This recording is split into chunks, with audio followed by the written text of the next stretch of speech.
Баршаңызға қайырлы күн, достар. Бүгін сіздермен осындай өздеріңіз көріп тұрғандай қарбыздан жасалатын өте дәмді, үй жағдайында жасалынатын, балалар сүйіп жейтін балмұздақ рецептімен бөліскім келіп тұр. Достар, видео ұнаса міндетті түрде соңына дейін көріп, тіркеліп, пікір қалдырып, осындай YouTube каналымның дамуына кішкене болса да үлес қоса кетуді ұмытпаңыздар. Ең әуелі осындай қарбызымыздың бір бөлігін алып, кейін дәндерін осылай тазалап, пышақпен ортасын кесіп, бөліктерге бөліп, кейін оны тоңазытқышқа 1 сағатқа қалдыратын боламын. Осылай жақсылап дөңгелектеп кесіп алатын боламыз. Кейін оның осындай сыртындағы шапағын қойып қоямыз. Ол бізге кейін керек болады.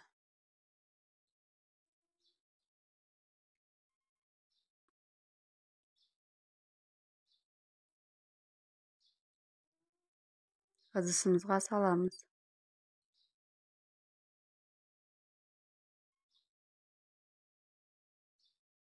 Мінекей достар.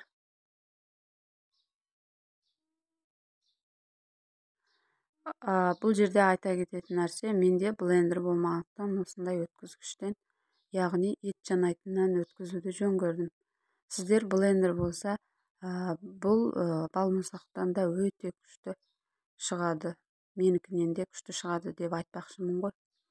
Бұл жерде мен 33%-ық 100 грамм кілеге 100 грамм қант салып, жақсылап 5 минуттай араластырдым. Яғни ездім. Достар, менде кішкене сұйықтау болды. Мен тоңазытқышқа және де 1 сағат қалдыратын боламын.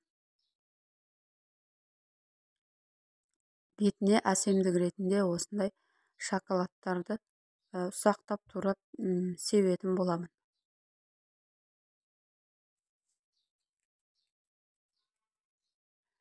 Менде алдын ала палочкаларымды осындай 8 бөлікке бөліп шәншіп алдым.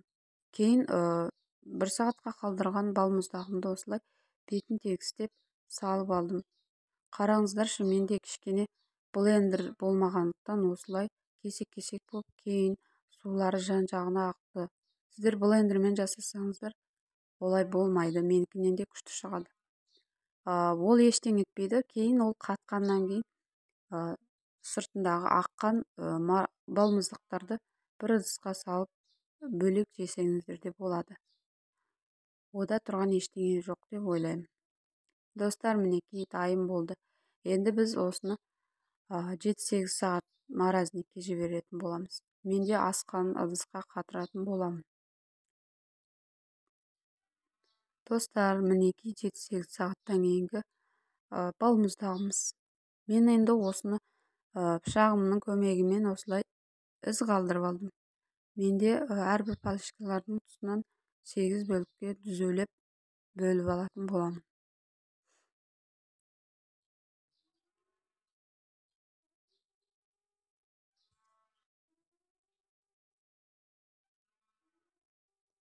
Енді осыны жақсылап дүзулеп кесіп алатын боламыз. Қараңыздаршы достар, өте дәмді, сыртына қарап адам жегісі келеді. Балаларың сүйіп жейді. Мен екінші рет жасауым. Өкінбейсіз, міндетті түрде жасап көріңіздер. Дүкендікінен әлде қайда дәмді, әрі қолжетімді, үй жағдайында жасалады. Балаларыңыз ең бастысы сүйіп жейді ғой. Достар, мінекей балмұздағымыз осылай болды.